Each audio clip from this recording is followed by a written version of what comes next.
Hi കൂട്ടുകാരെ, പുതിയൊരു വീഡിയോയിലേക്ക് സ്വാഗതം. ഇന്ന് പപ്പായ കൊണ്ട് ബേക്കറിയിലൊക്കെ നമുക്ക് കിട്ടുന്ന നമ്മുടെ കണ്ണഞ്ചിപ്പിക്കുന്ന കളർഫുള്ളായിട്ടുള്ള ആ ട്യൂട്ടി ഫ്രൂട്ടിയുടെ റെസിപ്പിയാണ് ഞാനിന്ന് പറയുന്നത് കേട്ടോ. അപ്പോൾ ഇത്രയും നല്ല ഡ്രൈ ആയിട്ട് തന്നെ കാണുമ്പോൾ തന്നെ അറിയാമല്ലോ, നല്ല ഡ്രൈ ആയിട്ടാണ് ഇരിക്കുന്നത്. അതേ കളറിൽ നമുക്ക് സാധാരണ കാണുന്ന അതേ കളറിലാണ് ഞാനിപ്പോൾ ചെയ്തെടുത്തിരിക്കുന്നത്. 4 കളറ് അതിലാണ് ചെയ്തെടുത്തിരിക്കുന്നത്. ഈ 4 കളറിലാണ് സാധാരണ നമ്മൾ ട്യൂട്ടി ഫ്രൂട്ടി നമുക്ക് പുറത്തുനിന്ന് വാങ്ങാൻ കിട്ടുന്നത്. അപ്പോൾ ഒരു പപ്പായ കൊണ്ടാണ് നമ്മളിത് മുഴുവനും ഉണ്ടാക്കുന്നത് കേട്ടോ. അതിൻ്റെ നമുക്ക് കണ്ട അതിശയം തോന്നും അല്ലേ, നമ്മൾ വെളിയിൽ വെറുതെ നമ്മുടെ പറമ്പിലൊക്കെ നിൽക്കുന്ന പപ്പായ കൊണ്ടാണ് ഈ ഒരു ഐറ്റം ഉണ്ടാക്കുന്നത്. അപ്പോൾ ഇതെങ്ങനെയാണെന്നും ഇതിൻ്റെ ഇൻഗ്രീഡിയൻസ് എന്താണെന്നും നോക്കാം. വേഗം തന്നെ വീഡിയോയിലേക്ക് കിടക്കാമേ.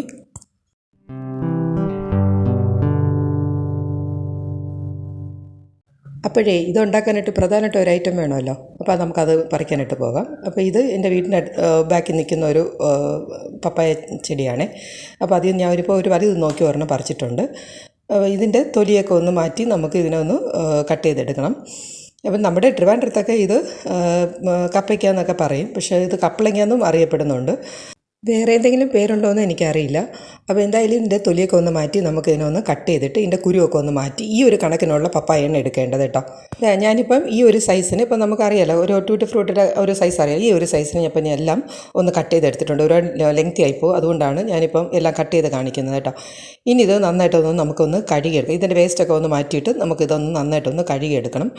അപ്പം ഈ പപ്പായയുടെ ചനച്ച പപ്പായ എന്നാണ് ഇതിന് അറിയുന്നത്. അത് ആ ഒരു ടൈപ്പിലുള്ളതാണ് എടുക്കേണ്ടത്. കാരണം എന്ന് വെച്ചാൽ പഴുത്തൊന്നും എടുക്കാൻ പാടില്ല കേട്ടോ. അപ്പോൾ ഈ ഒരു ടൈപ്പ് ആകുമ്പോൾ നമുക്ക് കറക്റ്റായിട്ട് അതിൻ്റെ ഒരു ടെക്സ്ചർ കിട്ടും. ഇപ്പം ഞാനൊന്ന് കഴുകിയെടുക്കുന്നുണ്ട്. ഒരു കറയൊക്കെ ഉണ്ട്, അപ്പോൾ ഒന്ന് കഴുകിയെടുത്തിട്ട് ഇനി ഇത് നമുക്കൊരു കുറച്ച് നേരത്തേക്ക് നമുക്കൊന്ന് 2 മണിക്കൂറത്തേക്ക് ഒന്ന് വെള്ളത്തിട്ട് വയ്ക്കാം. അതിൻ്റെ കറ കംപ്ലീറ്റ് ആയിട്ടൊന്ന് മാറിപ്പോകാൻ വേണ്ടിയിട്ടാണ്. അപ്പോൾ ഞാനിപ്പോൾ ഒരു 2-3 മണിക്കൂർ ഒന്ന് വെള്ളത്തിട്ട് വെച്ചിട്ടുണ്ടായിരുന്നു. ഇനി ഇത് ഒന്നുകൂടെ ഒന്ന് നമുക്ക് കഴുകാം. ഞാനിപ്പോൾ ഇത് ഒന്നുകൂടെ നന്നായിട്ടൊന്ന് കഴുകുന്നുണ്ട്. കാരണം വെച്ചാൽ കറ ഞാൻ പറഞ്ഞല്ലോ, കറ ഉള്ളതാണ്. അപ്പോൾ അതുകൊണ്ട് ഒന്നുകൂടെ ഒന്ന് നന്നായിട്ടൊന്ന് കഴുകിയിട്ട് ഞാനിപ്പോൾ ഒന്ന് വാർത്തെടുത്തിട്ടുണ്ട് കേട്ടോ. ഇനി നമുക്ക് ഇത്ര കുറച്ച് 1-2 കപ്പ് വെള്ളം നമുക്കൊന്ന് തിളപ്പിക്കാൻ വയ്ക്കാം. ഈ സമയം കൊണ്ട് ഇതൊന്ന് അളന്നെടുക്കാം. നമുക്കെങ്കിലേ ഇത് കറക്റ്റായിട്ട് നമുക്ക് പഞ്ചസാര എടുക്കാൻ പറ്റുള്ളൂ. അപ്പോൾ ഇതൊന്ന് അളന്നെടുക്കാം. ഞാനിപ്പോൾ ഇതിൻ്റെ 1 കപ്പ് എടുത്ത് വെച്ചിട്ട് അളക്കുകയാണ്. അപ്പോൾ ഇത് 1 കപ്പായി. ഇനി അടുത്ത് 1 കപ്പ് കൂടെ ആയിട്ടുണ്ട്. ഇനിയും അടുത്തത് ഒരു കപ്പ് കൂടെ ആയിട്ടുണ്ട്. അപ്പം ഇനി അടുത്തൊരു 3-3.25 കപ്പ് തന്നെ നമുക്ക് കിട്ടിയിട്ടുള്ളൂ കേട്ടോ. അപ്പോൾ ഇതിന് കണക്കിനാണ് നമുക്ക് ഇനി പഞ്ചസാര എടുക്കേണ്ടത്. അപ്പോൾ ഇവിടെ വെള്ളം തിളച്ചിട്ടുണ്ട്. വെള്ളം തിളച്ച് വന്ന് ഒന്ന് തിളച്ച് വരുന്ന ഈ ഒരു സ്റ്റേജ് ആകുമ്പോൾ നമുക്ക് എടുത്തു വച്ചിരിക്കുന്ന നമ്മുടെ കട്ട് ചെയ്ത കപ്പങ്ങ ഉണ്ടല്ലോ, അത് നമുക്ക് ഇതിലോട്ടൊന്ന് ഇട്ട് കൊടുക്കാം കേട്ടോ. അപ്പം ഇനി ചെയ്യേണ്ടത് ഒരു 5 മിനിറ്റ് സമയം നോക്കി തന്നെ നമ്മളിതൊന്ന് സ്റ്റീം ഒന്ന് തിളപ്പിച്ച് ഒന്ന് കുക്ക് ചെയ്തെടുക്കണം. ചെറുതായിട്ട് ഒന്ന് വാട്ടിയെടുക്കാമെന്നാണ്. അപ്പോൾ അതൊന്ന് അടച്ച് വെച്ചിട്ട് ആദ്യം 5 മിനിറ്റ് നമുക്കൊന്ന് കുക്ക് ചെയ്യാം. ഇതായപ്പോൾ ഈ നന്നായിട്ടൊന്ന് തിളച്ച് വരുന്നുണ്ട്. ഇനി തുറന്നിട്ട് ഒരു 2 മിനിറ്റ് കൂടെ, ഇതാണ് ഇതിൻ്റെ ഒരു കണക്ക് കേട്ടോ. തുറന്ന് വെച്ചിട്ട് 2 മിനിറ്റ് കൂടെ. അപ്പോൾ അടച്ച് വെച്ചിട്ട് 5 മിനിറ്റും തുറന്ന് വെച്ചിട്ട് 2 മിനിറ്റ്. അപ്പോഴേ ഇതിൻ്റെ ഒരു കറക്റ്റ് കുക്ക്, ഇല്ലെങ്കിൽ നമുക്ക് ഭയങ്കരമായിട്ട് ഓവറായിട്ടൊക്കെ കുക്കായിപ്പോവും.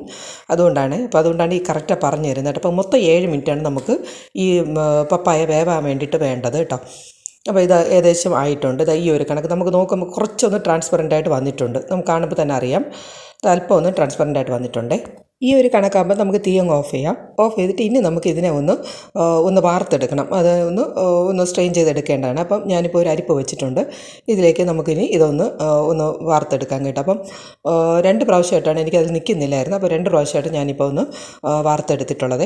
ഇനി ഇത് ഒരല്പം നേരം വെള്ളം സ്ട്രെയിൻ ചെയ്ത് പോകാൻ വേണ്ടി മാറ്റി വെച്ചിട്ടുണ്ടായിരുന്നു. ഇപ്പോൾ ഇനി ഈ ഒരു കണക്കാണ് നമുക്ക് കിട്ടിയിരിക്കുന്നത്, കണ്ടല്ലോ. ഇനി ഇത് 3.5 കപ്പുണ്ട്. 1.5 കപ്പ് പഞ്ചസാര എടുത്ത് വെച്ചിട്ടുണ്ട്. 1.5 കപ്പ് തന്നെ വെള്ളം എടുത്ത് വെച്ചിട്ടുണ്ട്. അപ്പോൾ ഈ പഞ്ചസാര ഇതിൻ്റെ കണക്കിലാണ് നമ്മൾ എടുക്കേണ്ടത്. അപ്പോൾ 3.5 കപ്പിന് 1.5 കപ്പ് പഞ്ചസാരയാണ്, പിന്നെ വാനില എസൻസ് ഇത്രയാണ് ആവശ്യം. അപ്പോൾ നിങ്ങളുടെ കയ്യിൽ ട്യൂട്ടി ഫ്രൂട്ടിയുടെ എസൻസ് ഉണ്ടെങ്കിൽ അത് തന്നെ എടുക്കാം കേട്ടോ. ഞാൻ ഇപ്പോൾ വാനിലയാണ് എടുത്തത്. ഇനി ഒരു പാനിലേക്ക് എടുത്ത് വെച്ചിരിക്കുന്ന പഞ്ചസാരയും അതുപോലെ തന്നെ എടുത്ത് വെച്ചിരുന്ന വെള്ളം കൂടെ നമുക്ക് ചേർത്ത് ഒന്ന് ചൂടായി വന്നാൽ മതി. അപ്പോഴേക്കും നമുക്ക് ഈ നമ്മുടെ പപ്പായയുടെ കഷ്ണങ്ങൾ ഇട്ട് കൊടുക്കാം കേട്ടോ. ഇട്ട് കൊടുത്തിട്ട് ഇവിടെ ഇനി നമുക്ക് കുറച്ച് സമയം കൺസ്യൂമിങ് ആണ്. കാരണം എന്താ വെച്ചാൽ ഈ വെള്ളം ഒന്ന് വറ്റി വരണം എന്ന് പറഞ്ഞാൽ ഭയങ്കരമായിട്ടല്ല, അതിൻ്റെ ഒരു നൂൽ പരുവത്തിലേക്ക് നമുക്ക് നമ്മുടെ ഈ വെള്ളം ഒന്ന് വറ്റി വരണം. അതാണ് ഇനി നോക്കേണ്ടത്. അപ്പം കുറച്ച് സമയം ഇവിടെ നമുക്ക് സമയം എടുക്കും. ബാക്കി ഒന്നിനും നമുക്ക് അധികം സമയം വേണ്ടി വരില്ല. അപ്പോൾ ഇവിടെ തിളച്ച് തുടങ്ങിയിട്ടുണ്ട്. അപ്പോൾ ഇനി നമുക്ക് നോക്കേണ്ടതെന്ന് പറഞ്ഞാൽ ഇതൊന്ന് നന്നായിട്ട് ഇപ്പോൾ പപ്പായയിൽ നിന്ന് ചെറുതായിട്ടൊന്ന് വെള്ളം വലിഞ്ഞ് വരും. നമ്മൾ ജസ്റ്റ് ഒരു കുക്കേ ചെയ്തിട്ടുള്ളൂ. അപ്പോൾ അതിൽ നിന്നും ശകലം ഇറങ്ങി വരും. പിന്നെ ഈ പഞ്ചസാര വെള്ളം അപ്പോൾ അന്ന് ഏകദേശം ഒരു 10-20 മിനിറ്റ് 25 മിനിറ്റ് വേണ്ടി വരും നമ്മളിതൊന്ന് ഏകദേശം ഒന്ന് ആയി വരാനായിട്ട്. അപ്പോൾ ഞാൻ പറഞ്ഞില്ലേ, ഇപ്പം നമ്മൾ പുറത്തുനിന്ന് വാങ്ങുന്നതിനേക്കാളും വളരെ ടേസ്റ്റി ആയിട്ട് നമുക്ക് വീട്ടിൽ തന്നെ ചെയ്തെടുക്കാം. പിന്നെ ഇതിൽ വേണ്ടതെന്ന് പറഞ്ഞാൽ ഒരു പ്രയാസം എന്ന് പറഞ്ഞാൽ നമുക്ക് ട്യൂട്ടി ഫ്രൂട്ടിയുടെ എസൻസ് നമ്മുടെ കയ്യിലുണ്ടെങ്കിൽ കറക്റ്റ് ആ ഫ്ലേവർ തന്നെ കിട്ടും കേട്ടോ. അപ്പം ഞാനിപ്പം വാനില എസൻസാണ് എടുത്തത്. ഇത് എന്ത് എളുപ്പമാണ്, നമുക്ക് വെളിയിൽ വെറുതെ ഇതിപ്പം പുറത്ത് നമ്മൾ സൂപ്പർ മാർക്കറ്റിൽ നിന്ന് വാങ്ങിക്കണമെങ്കിൽ ഒരുപാട് പൈസയാണ് കേട്ടോ ഈ ഒരു കാര്യത്തിന്. നമ്മൾ കേക്കിൻ്റെ ഷോപ്പുകളിലൊക്കെ ചെന്ന് വാങ്ങിക്കുകയാണെങ്കിൽ ഞാൻ പ്ലം കേക്കിൻ്റെ പിന്നെ ഡ്രൈ ഫ്രൂട്ട്സ് സോക്ക് ചെയ്തപ്പോൾ ഞാൻ ഒരു ട്യൂട്ടി ഫ്രൂട്ടി കാണിച്ചിരുന്നല്ലോ, അത് ഞാൻ വീട്ടിൽ ഉണ്ടാക്കിയതാണ് കേട്ടോ. അത് ഒരു പപ്പായയിൽ ഒരു കളർ അങ്ങനെ ചെയ്ത് 4 പപ്പായയിൽ ചെയ്തെടുത്തതാണ് അത്. അപ്പോഴെനിക്ക് വീഡിയോ ഞാൻ എടുക്കാത്ത സമയമാണ്, യൂട്യൂബ് തുടങ്ങാത്ത സമയത്താണ് ഞാൻ ഓരോന്ന് ചെയ്ത് വെച്ചിരുന്നതാണ് നേരത്തെ. അതാണ് അതിൽ കാണിച്ചത്. അപ്പോൾ അത് വീട്ടിൽ നിന്ന് ഞാൻ ഉണ്ടാക്കിയെടുത്തത് പപ്പായാണ്, അത് ഞാൻ കാണിച്ചത്. അപ്പോൾ ഏകദേശം ഇവിടെ നിന്നപ്പോൾ ഞാൻ ചെക്ക് ചെയ്ത് എടുക്കുകയാണ്.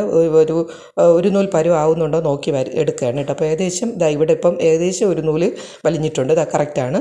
നമുക്ക് ഈ ഒരു സ്റ്റേജാണ് വേണ്ടത്. ഇല്ലെങ്കിൽ ഭയങ്കരമായിട്ട് അങ്ങ് ക്രിസ്റ്റൽ പോലെ ആയിപ്പോവും. നമുക്കിത് തീ ഓഫ് ചെയ്ത് വെച്ചേക്കാം. ഇനി ഞാനിപ്പോൾ വെളിയിൽ നിന്ന് എടുക്കും പോലെ തന്നെ 4 കളറാണ് ഞാൻ എടുക്കാൻ പോകുന്നത് കേട്ടോ. 4 ഒരുപോലത്തെ ബൗളെടുത്ത് വെച്ചിട്ടുണ്ട്. അതിൽ ഈക്വലായിട്ട് തന്നെ ഡിവൈഡ് ചെയ്ത് വെക്കുന്നുണ്ട്. 4 കളർ ചേർക്കാൻ വേണ്ടിയാണ്. ഇവിടെ ഞാൻ ഗ്രീന്, പിന്നെ ഓറഞ്ച്, പിന്നെ യെല്ലോ, പിന്നെ റെഡ്, ഇത്രയും കളറാണ് ഞാനിപ്പോൾ എടുത്തിരിക്കുന്നത്.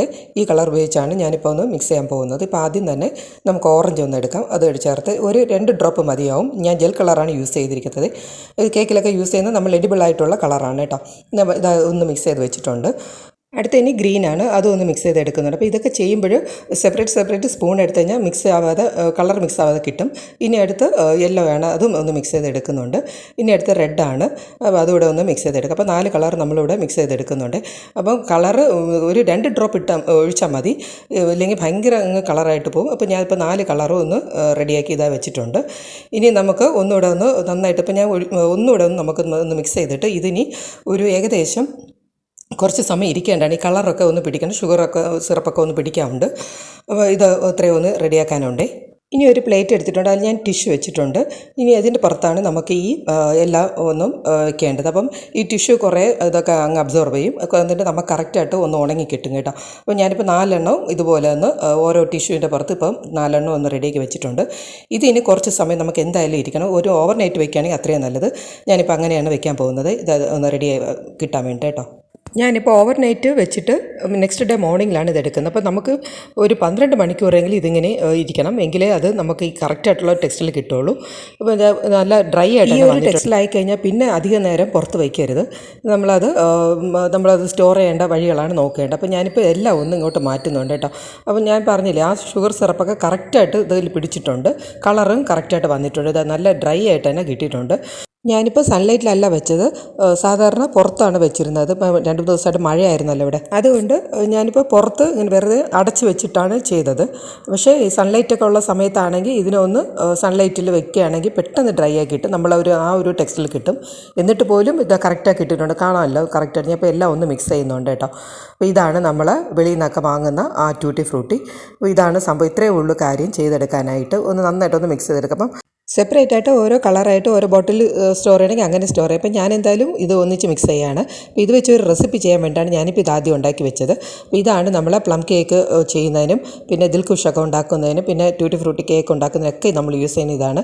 ഒരു പപ്പായ കൊണ്ടാണ് നമ്മളിത് മുഴുവൻ ഉണ്ടാക്കിയത്. അപ്പോൾ എല്ലാവരും ട്രൈ ചെയ്യുക, ഇഷ്ടപ്പെട്ടൊന്ന് ലൈക്ക് ചെയ്യുക, ഷെയർ ചെയ്യുക. പുതിയൊരു വീഡിയോ കാണാം. Okay, thank you friends, and also thank you for watching.